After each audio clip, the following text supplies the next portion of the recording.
Hey guys, Bohdan with the Jabby podcast here. Coming off a top 8 at the Team YCS in Las Vegas, I teamed with Vlad and Jeff. We were Team 2G and B. You can take that how you will. However, my name is Bohdan, so that probably is the only way you can take it. I haven't really been playing much Yu-Gi-Oh! In the last year. Sort of had a traumatic experience losing a family member in 2023. Really haven't been in fighting shape, so to speak, mentally. So yeah, glad to be back in the swing of things. Probably won't be traveling that much because real world is definitely catching up with me. But yeah, I'm happy to see everyone. Was great, after essentially 2 years if I didn't see you at Vancouver or Cancun in 2023. That was the last time I saw a lot of you guys was Vegas 2023. And shout outs to everyone, that would come up and ask to take photos or just, even saying hi. It's great to know that there's still people that remember who I am. I'll get to the shout outs first. Obvious shout outs are going to be Jeff and Vlad, my teammates that carried me. Couldn't have picked better teammates, honestly, even though Jeff hates me. And then we have, the obvious stuff of like Asala, Furman, just the usual suspects, the people that house me, George and Milo, the guys at home, the Australians, Jack, Elliot, Brandon, Anna, like the usual suspects, Peck. The people that helped me with this deck were mainly... this was like pre-YCS Sydney. I was sort of just getting, really into like the pure deck after playing Malice with Jeff for a little bit. I didn't feel comfortable with it. So shout outs to Steven Santoli, Cormac Adams, Enzo Fialos, Kodai Akamoto, just for helping all in some way, shape or form. And obviously, you have the guys from YCS Sydney as well, like Freddie, who won the event as well. I definitely took a good chunk of inspiration from the list that he used to win with. And, it's something we discussed, and he pulled the trigger on a lot of stuff that I wasn't entirely certain on. So, yeah, without me yapping a lot longer than I did in my initial video that I deleted, let's get into the profile. So I played 3 copies of Ext, 3 Sword, 3 Ice, 3 Node. This is my idiot-proof sort of pure Ryzeal deck. This is what I think is appropriate if you either A, you're not allowed to put a lot of time into playing because of other commitments, or B, you're sort of just coming back into Yu-Gi-Oh! It's very bare bones, and I think if you have decent enough fundamentals, this deck sort of can carry itself into a good tournament experience. But yeah, I don't think can really explain these 11 cards in this deck. I guess you could maybe make an argument for 3 more copies of Cross, but I had this really big issue of drawing unplayable. So cards like Cross and Plugin were cards that I didn't think helped helped when that was the case. So 2 copies of Cross when I'm not playing Desires in my deck didn't feel appropriate, and Plugin only felt good when I was already playing. So like that means you've resolved Duo Drive and you've searched it. Whenever cards like that exist in my deck, they need to be super duper broken. And I don't think Plugin was that broken. Not broken enough if I drew it. I felt great that I drew it. So I opted to not include it. For consistency cards, I played Pot of Prosperity. Very standard. And then I played 3 copies of Small World, which I'll probably get into a little bit. I'll just, the obvious is 3 Bonfire. But yeah, Small World, a lot of people probably see these in the OCG lists. But I talked with Kodai, who is from Japan, and he top 16 YCS Sydney with this card in his deck. And I talked to Enzo, who was going to play it for the 3v3 in El Salvador, or San Salvador, whatever it is. Sorry, I do not know geography whatsoever. And it sort of, got the creative juices flowing. I was like, wait, like this actually solves the issue that I had with like the Mulchamis going first. It helps filter some of the redundancy in my hand, which was something that I wasn't finding with Tachyon post-Sydney and pre-Sydney with Pot of Desires. I felt like Tachyon was kind of narrow, unless you wanted to make your deck more ignorant with Bahamut Shark and Big Jaws, which I didn't think was bad. I just felt like I didn't want to put more cards in my deck that sort of did the same thing to just make my end board a little bit more resilient, because at that point I probably would have just played Fiendsmith. So for this, I thought Small World was very appropriate, just because it allows me to convert bad cards into better cards / turn skip / hand traps into engine. It's all compounding, and I think people are sort of afraid of playing this card because it does look kind of intimidating. I did lose a game at YCS Sydney because I went for a bridge that I had actually sided out, which was a bridge from one of the hand traps into Nibiru into X. And I revealed the hand trap first, and I lost, but I could have just went sword into Fua into X, and it would have been fine, because then X would have turned into sword again. So yeah, like really everything just turns into everything in this deck, so don't get too intimidated. I'll maybe ask Ryan to put the Small World calculator in the description below, if that'll help some of the people watching this. But yeah, not once did I think, oh boy, I wish I had this over... Sorry, I wish I had Desires or Tachyon over this card. Tachyon would have only been if I played the Big Jaws cards in my deck. Obviously, because if they resolve uncontested, you're just making extra layers of interaction that your opponent has to deal with. But yeah, for the most part, they would have been functionally the same. Except this one allowed me to search Ash Blossom, right? To beat Metaltronus, or search Droll and Lockbird. But otherwise, like, it searches the same stuff every single time. Like, yeah. Not too much else to say about it. I thought this card was quite good. And it also felt interesting because you have the option into Malice to search Ash as, like, first action, when Malice really only gets to interact with you with MTP, unless they're able to get to, like, Cryptor and other stuff, in which case, like, I mean, it doesn't matter if you have Tachyon or not, right? So Small World searching Ash seemed very unique. It also gives you the option with some of your weaker hands to convert a card first action into Ash Blossom to play around a card like Fualos. So there's like another layer to it where you can like activate this and put the Fear of God in your opponent that you will search Ash. So they have to chain Fua there. And then you just search like Droll or something, and then you just pass back. Like, you just do silly stuff like that. It's kind of funny. But yeah. Card was fine. Like, this is a nice budget alternative, I guess, if you had Ryzeal, but you were on the rips about purchasing 7 Tachyon. So I think Small World is completely reasonable to play. So that's all of my consistency cards. Then I'll get into, like, the main non-engine, I guess, / consistency / like, Breako.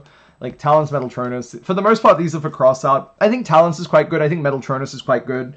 I think Metaltronus has the issue of being an Ash Blossom magnet, which is kind of annoying if you need it to, you know, just like clear the Deado instantly. So that's kind of scuffed. But yeah. Also not that great having multiple copies, drawing them going first and setting them into like a lot of these rogue decks as well, which is really annoying. And between like main and side, I think Metaltronus is probably not good enough going first post board where I wanted in my deck. So one felt more than appropriate for cross out. Talons, however, felt like a card where maybe I could get away with playing more copies. But I really just couldn't find the room for it. I think this card is very polarizing. It's either the worst card in your hand, in which case you resolve combo uncontested, or your opponent's playing a deck that plays like Impulse, Purge, Purge, Infinite Impermanence, or Purge Impulse, in which case, oh well, like, doesn't really matter. It makes you cross out and call by, you know, kind of irrelevant at that point too.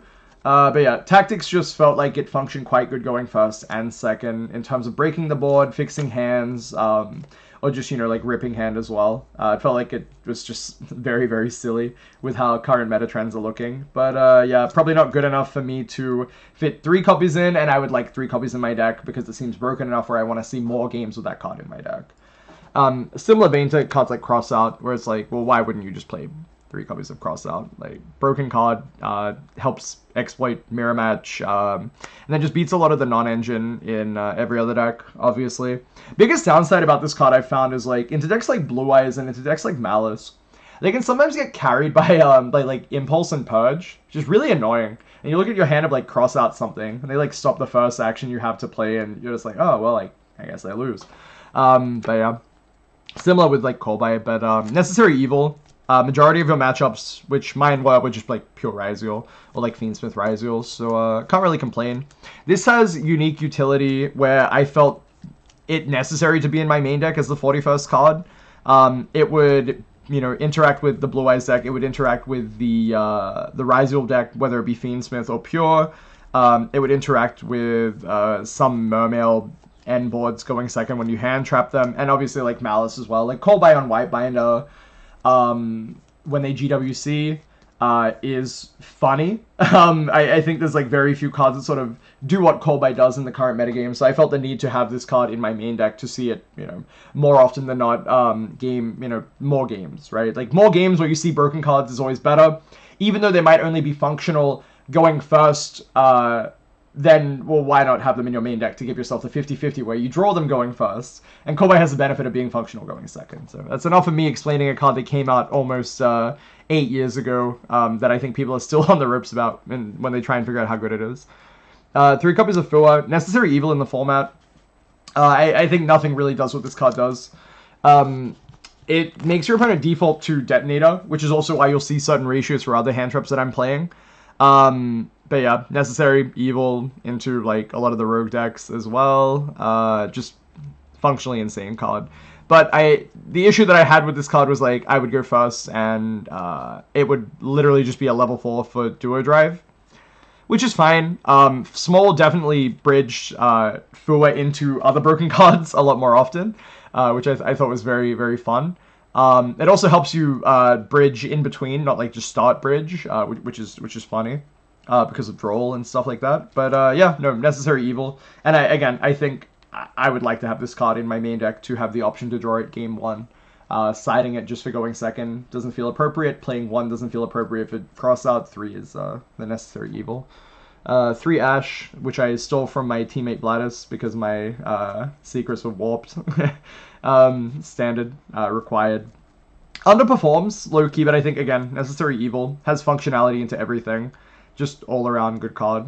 But yeah, probably one of the weaker ones in the grand scheme of things. Just doesn't really pair as well with other hand traps, but pairs fine. It's very weird. Droll. I wanted more turn skips. I felt like in the first event post 7 Tachyon, this card would probably overperform because people wouldn't know what was going on. I was right for the most part. I saw some decks just play 7 Tachyon without the broken Big Jaws stuff, just as like a fixer, which I didn't think you needed. Like, you don't need more engine, I think. And I think the 7 Tachyon is best when it has another target to search to continue playing. But then it plays into the trend of Droll, which is like the biggest concern that I had from testing. But yeah, like, I'm not entirely sure how this card will be moving forward. But again, Necessary Evil. And I think 3 copies is probably like fine, given that the winning 3 decks were like decks that played Ascension 7th, and then you have Jesse's deck, which was just Fiendsmith. Like, in Top Cut, my opponent activated Engraver, added Tract, and I drolled, and he passed. Like, I don't think any other card can functionally do what this card does. It's like a Molchami that doesn't get ashed, you know? They need to have Crossout or Kolbai, yeah, or like Talents, I suppose. But yeah, definitely don't regret playing 3 copies. 3 Impam. I think at this point, you know why this card is in the deck. Good going first and second. Only 1 copy of Nibiru. This card probably would have overperformed this weekend just because of how people were sort of playing and building their decks. Not to say that they were playing badly. It just feels like more people didn't respect Nibiru as much as they should have. But in my testing, it felt like Nibiru had to be paired with multiple hand traps to be impactful, right? Like, it's your opponent's last-ditch hurrah to end on a detonator. And then if you have Nibiru as, like, your 3rd hand trap after hand trapping them multiple times for, like, the base Ryzeal stuff, they'll just run out of gas and you just, like, get to Nibiru them. But then you start your turn with 3 cards, and you are kind of limited. You don't get an X search. It can become kind of weird at that point. I did get blown up by Nibiru more often than not. Because, you know, if it's resolving, then it's probably a blowout. But for the most part, didn't really care about it. I felt 1 was appropriate because I wanted to have it for crossout so I could force through Starly gen boards. But at the same time, I didn't feel like it was good enough where, oh no, if I open crossout Nibiru combo, I need to stop this Nibiru. Because you're able to just do the duo drive stuff and force through your own Ryzeal cross with the crossout, and then you have a Nibiru to, you know, sort of insulate yourself more to your opponent's turn. So that felt like a first world problem. If I drew Nibiru and crossout, I could just never complain. That's kind of broken. Vela sort of feels similar to Nib in that respect of like, I think I could definitely go down to 1 copy of Vela, but I felt like there were more instances where I needed my monster effect to resolve in the early part of my combo, And people were just sort of throwing these cards very early because they just had multiple hand traps in hand. So 2 Veiler felt appropriate because I really just didn't want to have like draw like 1 Veiler, 1 cross that, which did happen to me when I was siding down to 1 copy of Veiler at some points in testing. Yeah, like I think you need to have this card in your deck if you do play cross out, but I don't think this card is like super duper amazing. Doesn't really play into meta trends that well, and it just sort of feels like half a card. Aim was to not turn like hand loop myself for the most part, but yeah. 2 Ogre. This card felt average, but it definitely did something unique that the other hand traps couldn't do, which is like it would fill roles in multiple matchups. And if your opponent doesn't anticipate Ogre, it can kind of like throw them off because it's so easy to just respect cards like Imperm Veiler, right? But then you Ogre and it's like they lose a body. That's like big into like Malice and stuff like that. Like you can sometimes peel it off into Mermail as well and have it be broken too. Obviously, it's never like the craziest hand trap. Like sometimes you'll Ogre Duo Drive and it's like the only card that can deal with the Duo Drive efficiently. It doesn't beat Starliege, but I'm saying more for like maybe your opponent doesn't have Ogre in their deck for cross out, which I think I did see in some lists in Top Cut. So yeah, I guess that's the benefit. But yeah, it was really just to like compensate for the Blue Eyes matchup, which I think is not that good, but it wasn't overly represented, and this card is just generically fine. So main deck was 41 cards, pretty standard for the most part, except for the small odds, I guess. Extra deck, 15. I played the Aggregator. I played Abyss Dweller. I played 2 copies of Eclipse Twins. I played 2 copies of Duo Drive. 2 copies of Detonator, 1 copy of Castel. I think this might be more unique. I guess more pure decks were playing like Metal Tronus targets, or they were playing Lizard when they played more copies of Nibiru or like Donner and stuff like that. Didn't really feel the need for those, didn't really miss them at any point. Maybe with more copies of Talents you can look at stuff like that. More copies of Nibiru. It doesn't seem like the worst, but yeah. Castel cutting off Twins I thought was interesting. It gave you the option to sort of like just throw it into a Detonator with like 2 bodies and then they don't get the benefit of Eclipse Twins, which I thought like no other card in the extra deck actually like would resolve that, which is interesting. But for the most part, it doesn't really come up. Light Dragon, similar to Castel, but I think this card has a bit more utility because it is a Metal Tronus target for Malice, 2300 Cyverse, and it's really good into the mirror match for the protection effect and non-targeting destruction, which is like again not super relevant because the Starliege will protect it, but just like decent enough in the grand scheme of things. Then I played the Starliege to force through when I have combo. The Dugaris is there for the matches where you don't want to Dweller your opponent blind. Exoton is just bonkers. Tornado bonkers as well, and then Typhon, just crazy. I think Tornado Dragon is definitely like the overperformer of the weekend just because, again, bad Blue Eyes matchup. I lost to Blue Eyes. I also bricked against Blue Eyes. Who would have thought? But yeah, I think you need this now more than ever. And that's why like Pure is sort of good for the extra deck utility compared to like Fiendsmith is sort of a bit more narrow but a bit more explosive. So that's the extra. Side deck, I opted for 3 Judgment, which I don't have for some reason. Judgment was Strike, and then it wasn't Strike, and then it was Judgment again. And then I saw like Freddy played Judgment, and he was very, very like of the opinion that Judgment solving like Metal Tronus and Slayer was more relevant, especially with more removal cards post-board as well. It just felt a little bit more appropriate. But yeah, I guess it's kind of still expensive. Functionally ends up just being Strike, but just having that overlap into the board breakers, I think is pretty worth it being Judgment in this slot. But I could be on either side, to be honest. I tried Judgment this weekend and it was just great. But I also had spots where if Judgment was Strike, I would have been able to negate a hand trap on my turn 3. So who knows? And then for going second, it was 3 copies of Slayer. I did this instead of Perilia. I thought Perilia was a little bit more limiting, and I think Droll sort of took the focal point of where Perilia would be at. So I would have like Droll plus like Meows into like some of these broken combo decks that you need, a card like Perilia against as well. And against Pure, it felt like Perilia just didn't function that well. Like it was broken, but not insane. Then non-engine would usually try to carry. Like if you like Perilia and draw, like you always have to Perilia and draw phase, right? Compared to like a card like Fua that you can hold. And when we're at that point, then you're sort of just like hand looping yourself when they set like a floodgate, set like strikes, set like Book of Moon, stuff like that. So it felt like Slayer just being a solo going second card was good. You also have the option to put one copy in with Crossout going first into some of the pure matchups that were main decking it that you saw game one, which I thought was fine. I mean, this card was great. When it resolved, it was broken. It was never dead. Just didn't draw it as much as I should have, I guess. And then we have one Feather Duster, two Lightning Storm. Again, very standard, like, not board breaker approach, but these cards are just good into most decks as just like generic removal pieces, you know, allow you to force through plays, and they do what other cards don't do, right? Like, these are there for a reason, especially into the mirror match and stuff like that. When people are setting stuff like Strike, Book of Moon, I think you need these cards specifically. And we lost to that version of the deck, but it's like, for the most part, wasn't able to play, but these would have, you know, soloed the set Solemn Strike, set Book of Moon end boards. Shout out to Josh Bavanik, the GOAT judge and now the GOAT player. But yeah, I think those were like appropriate for like the mirror match and stuff like that. Like mirror match going second, I think this is like more than reasonable, and then Judgment going first. So yeah, that covered that, and then like obviously they're all broad into the rest of the field. The standard 3 Lancia. I don't need Tachyon to search this. I can search this with Small World. Same thing, quite easily. Most of your bridges can fill a light without trying. Yeah. And broken card. No. And then Meows. I had Inscription in my deck for a solid while. I was a big Santoli enjoyer of his pure deck because I thought it was bare bones Yu-Gi-Oh!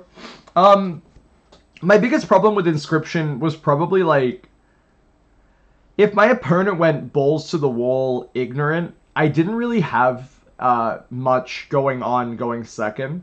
So when people were playing more Fiendsmith Malice, I felt a lot worse with a card like Inscription in a spot where this would be. But yeah, I think Inscription is a good card.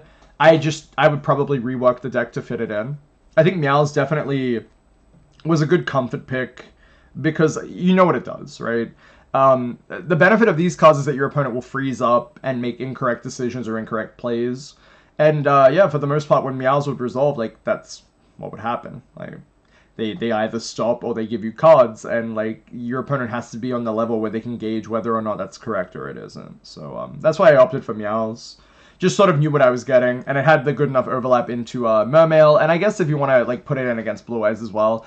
I wasn't truly sold on it, but I had flex spots where it's like, Droll's not crazy into Blue Eyes, but it's okay, and I would have rather had Meows, so I opted for that, but it didn't matter because I didn't draw well into that matchup anyway for the one that I versed. But yeah, so side deck 15 cards, that's about it.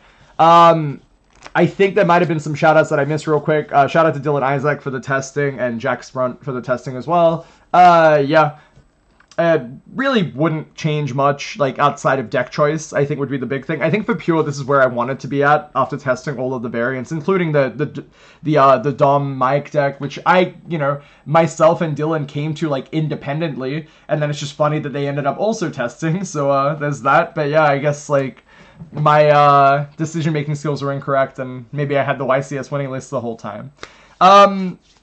Yeah, outside of that, thank you guys for watching. Be sure to like, comment, and subscribe. Haha, we barely post content. But, yeah, for everyone that came up and said hi to me, thank you so much. Love you all, and hopefully see you guys at another North American event. If not, next event probably Oceanics. So peace.